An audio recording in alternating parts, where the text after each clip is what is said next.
अभी चंद्र ग्रहण भी आ रहा है ना? किस तारीख को है? 3 तारीख को चंद्र ग्रहण है। 7 बजे शाम को मोक्ष हो जाएगा। कितने बजे शाम को? 7 बजे। 3 तारीख को शाम को मोक्ष हो जाएगा चंद्र ग्रहण का।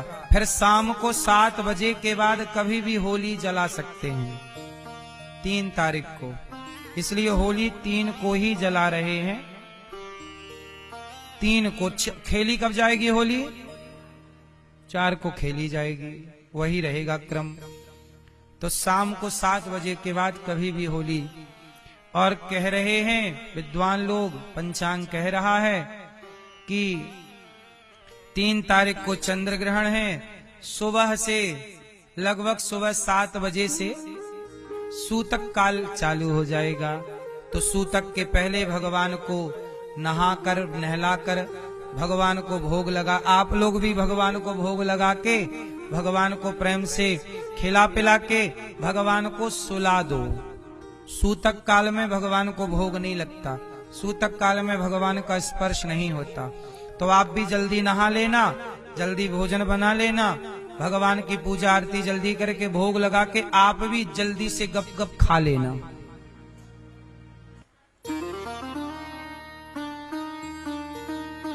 क्योंकि सूतक काल में आपको भी नहीं खाना चाहिए। बोलो हाँ कि ना? वो व्रत रहना है, फिर शाम को खा लेना 7 बजे के बाद। सूतक काल में नहीं खाते। छोटे छोटे बच्चों का दोष नहीं होता, बच्चों का और बूढ़ों का दोष नहीं होता, पर शरीर सब ठीक ठाक है तो शास्त्रों के नियम का पालन करना चाहिए। अपने घर में हर वस्तु में तुलसी का पत्ता डाल देना चाहिए। जैसे ग्रहण काल, अच्छा ग्रहण काल में क्या करना चाहिए? ग्रहण काल में क्या करना चाहिए? ग्रहण काल जो है वह 3:20 से चालू हो जाएगा। ग्रहण काल कब चालू हो जाएगा? 3:20।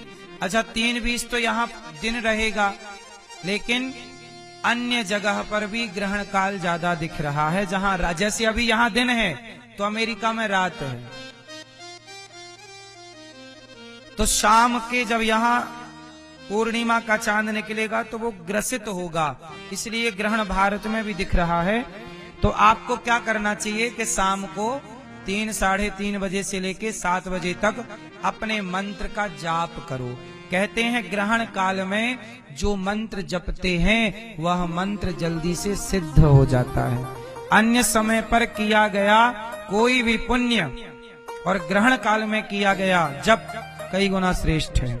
इसलिए ग्रहण काल में आप जाप करें अपने मंत्र का, जो भी गुरुजी ने दिया। श्री नहीं आए कोई मंत्र नहीं है तो श्रीमन्नारायण श्रीमन्नारायण श्रीमन्नारायण, श्री कृष्ण श्री राम जय राम, श्री राम जय राम। इन मंत्रों का जाप करो और मंत्र का जाप करके अपना ग्रहण काल में अपने जीवन का ग्रहण टाल लो। ये चंद्र ग्रहण है, फिर होली खेलेंगे। आप सबको होली की बहुत बहुत शुभकामनाएं। आप लोग होली खेलते हैं कि नहीं? नहीं खेलते? बाबूजी आप नहीं खेलते? ये आगे वाले आपसे होली खेलते हैं? आप नहीं खेलते, क्यों? आप मुस्कुराते नहीं हैं, हंसते नहीं हैं?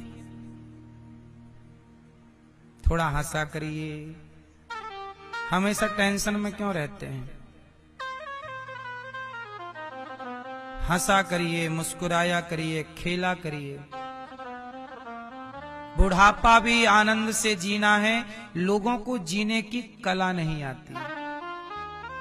हमेशा खेलना कूदना, बूढ़े लोगों को भी खेलना चाहिए, बच्चों के साथ खेलना चाहिए। जो बूढ़ा बच्चों के संग खेलेगा वो खुश रहेगा, और जो खुश रहेगा वो बीमार नहीं पड़ेगा। आप लोग ना अब जल्दी बड़े हो जाते हो, मैं बड़ा हूं, बूढ़ा हूं, क्या खेलूं। अब बैठे हैं बिल्कुल ऐसे, इससे आप बीमार पड़ेंगे। सबके लिए बोल रहा हूं, किसी एक के लिए नहीं। मैया तुम क्या देख रही हो, इस तुम भी तो बैठी थी ऐसी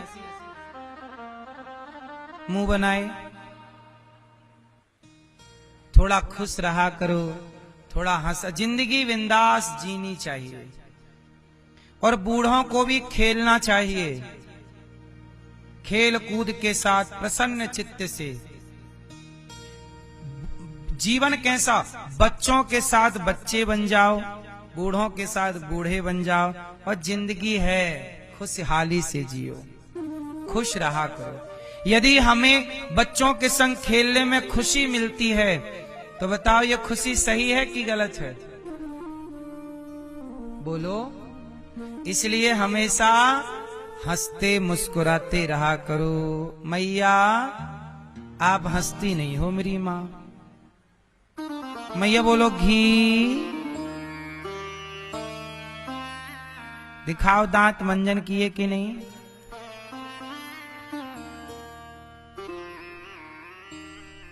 ऐसे हंसोगे तो एक दूसरे के लोग दांत देख लेंगे कि आपने ठीक से ब्रश किया कि नहीं।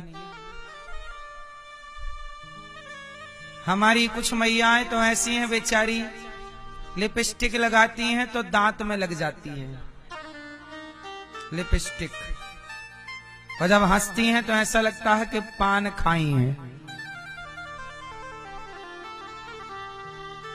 हाँ या ना? हमारी मैया ने जल्दी से दांत साफ कर लिए कि हमारे तो नहीं लगी।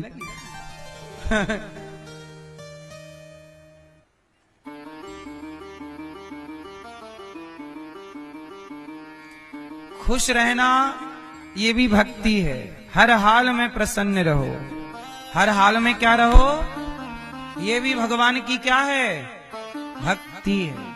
परिस्थितियां बनती बिगड़ती रहेंगी, हम खुश रहें, हम कर भी क्या सकते हैं खुश रहने के सिवा। खुश रहो और क्या। भगवान ने गणेश जी के शाप से चंद्रमा को शाप मिला, और आज भी गणेश चतुर्थी के चांद को नहीं देखा जाता।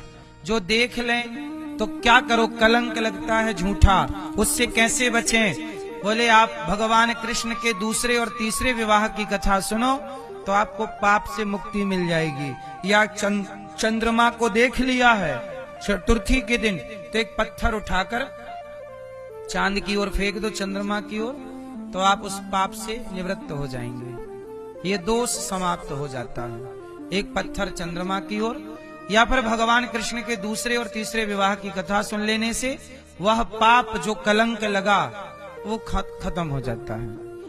तो भगवान का विवाह जामवंत जी से हुआ। जामवंत की बेटी जाम्बवंत जी को युद्ध में पराजित किया और जाम्बवती से विवाह हुआ। तीसरा विवाह भगवान का सत्यभामा से हुआ, मणि लाकर सत्यजित को दिए, उनकी बेटी से विवाह किया। चौथा विवाह भगवान का यमुना जी से हुआ। पांचवा विवाह भगवान का उज्जैन में मित्रविंदा से हुआ।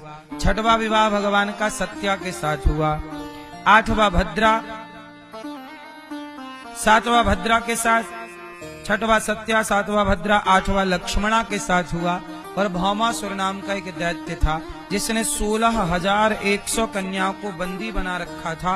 भगवान ने उन कन्याओं से विवाह, उन कन्याओं ने कहा कि प्रभु हमसे विवाह कर लो। 16,100 कन्याओं को किसने बंदी बनाया? एक भौमासुर था, उसने बंदी बनाया। कन्याओं ने पत्र लिखा, भगवान को पता लगा कि इसने कन्याओं को बंदी बनाया। भगवान गए और भगवान ने भौमासुर को युद्ध में पराजित किया और युद्ध में उसे मारा और कन्याओं को मुक्त किया। देवी किराया खर्चा लो, जाओ अपने अपने घर। अब कन्याएं बोली प्रभु हम कहाँ जाएं? भगवान बोले तो कहाँ जाओगी? बोले प्रभु आपसे ब्याह कर लेंगे हम। भगवान बोले तुम 2-4 होती तो हम कर भी लेते। 16,000 हो, हमारे 8 हो चुके हैं। कन्याओं ने कहा तो हम कहाँ जाएं? हमें कोई स्वीकार नहीं करेगा, ना हमारा पिता ना हमारा भाई कोई स्वीकार। कहेंगे कि तुम परपुरुष के पास रहकर आई हो, कौन ब्याह करेगा, हमें कौन स्वीकार करेगा, हमसे कौन ब्याह करेगा। ऐसी स्थिति में प्रभु आप भी स्वीकार नहीं करेंगे तो हमें कौन स्वीकार करेगा।